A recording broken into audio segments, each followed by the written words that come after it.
Hey, what's up, everyone? I'm Jeremy Spencer from Five Finger Death Punch, and you're watching Loudwire.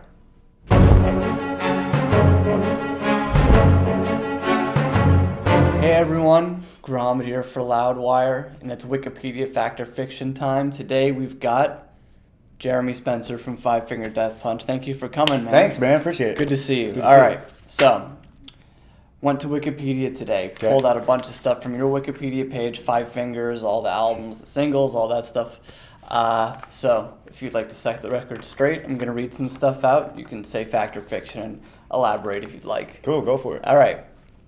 First of all, birth name. Jeremy Spencer Hade. It's Heidi. Heidi, okay. So that would be... That would be correct. Yeah. All right. Okay. It says that you're the son of country music songwriter Gary Heidi, who also goes by the name of novelist Austin Gary, and actress Glory Kissel Heidi. That's fact. Wow. Yeah. Tell me about growing up in that household. It was great. They were very supportive. I mean, they were doing their thing. They're creative people. Certainly, they were always in like musicals and plays and acting and doing stuff like that. And they were always jamming these musical soundtracks at home, and that was killing my soul, man.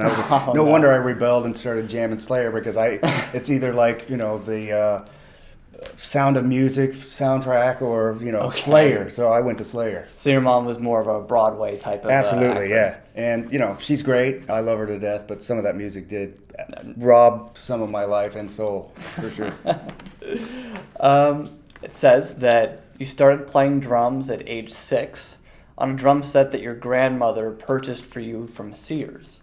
That's fact. That's fact. Okay. Yeah, I was 6 years old, and I opened this big box on Christmas morning, and it was a $79 special drum set from Sears. One of those like little kiddie drum Totally, kits, or... yeah. But I didn't care, man. I was like, as soon as that happened, I was in Kiss, as far as I consider, man. So it was awesome. So that's like the first stuff you started learning how to play was Kiss, and yeah, I was terrible, but I thought I was in Kiss, and I loved it, and I'd paint my face and put on concerts for the neighborhood and everything. I went all out, I loved it. So wow, yeah.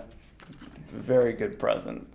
Your old band, Cornucopia of Death, opened for Pantera in Indianapolis when you were 17 years old. That's a fact. It was on the Cowboys from Hell tour, and it changed my life. What an amazing thing to happen when I'm assuming you're in high school at this point. I just finished, yeah. Just finished high school, and you go and you open for Pantera. And yeah.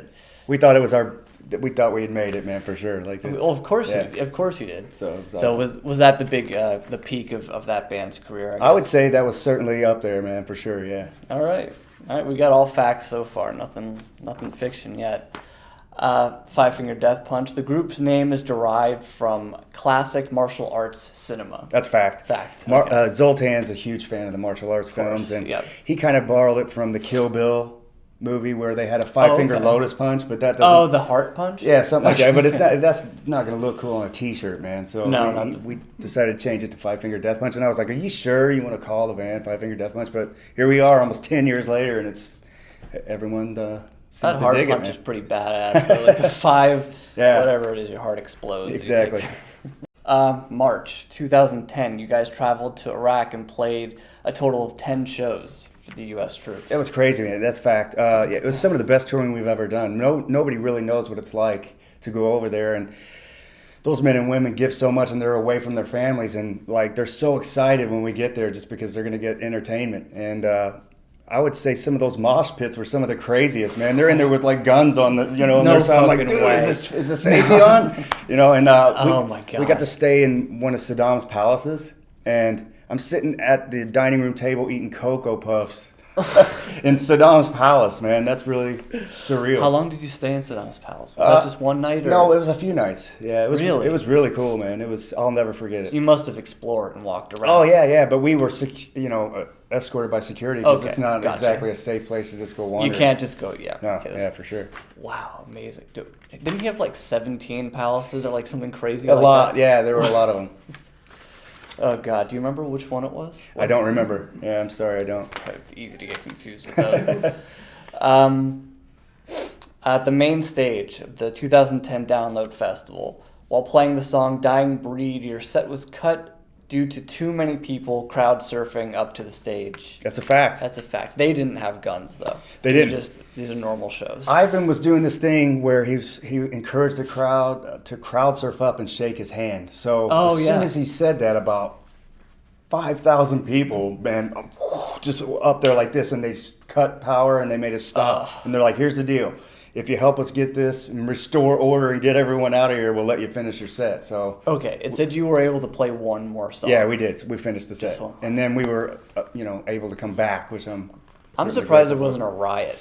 Like, you cut the sound in one of your shows, 5,000 people, whatever, like, just crowd surfing like crazy. Yeah, Ivan had to come out there and get it under control, and he did a good job. Just say like everyone should like don't go. That happened. Oof, God. All right, this is all facts so far. I don't know if this has ever happened. Oh. We got one more. Okay. On your way to perform at Rock Am Ring and Rock Am Park in 2010, Zoltan, Mike Snell, and yourself were detained by German police for alleged international weapons violations. That's a fact. Yeah, here's the deal. I get off the plane, and all of a sudden, there's some officers waiting, and they come with us. So they take us into a room, and I was the nice guy that checked Ivan's luggage for him. And apparently, he brought his microphone that had a set of brass knuckles attached to it, and that's considered that would be the weapon. A lethal weapon. So we were detained, and we had to pay a big fine, and I'm definitely allowed back there, but it was a couple hours of inconvenience, and it was a little freaky, to be honest with you. But, oh my God. Can you say what the fine was? It was a pretty decent shakedown. It was probably close to, I don't know, over $1,000. Okay. I was thinking bigger numbers. Because, those, the term shakedown, I think, is good. There are a lot of horror stories about bands going overseas and being shaken down. It wasn't too brutal, but that's enough. I mean, if somebody goes, "Hey, I'd like $1,000," you go, "Cool, that's not." And you're in a band, you're like, you don't have $1,000. Yeah. Wow. Okay. 100% true. 100% true. This is a monumental episode for sure. Thank you so much again for coming by. Death Punched is the book. Go grab it. Jeremy Spencer.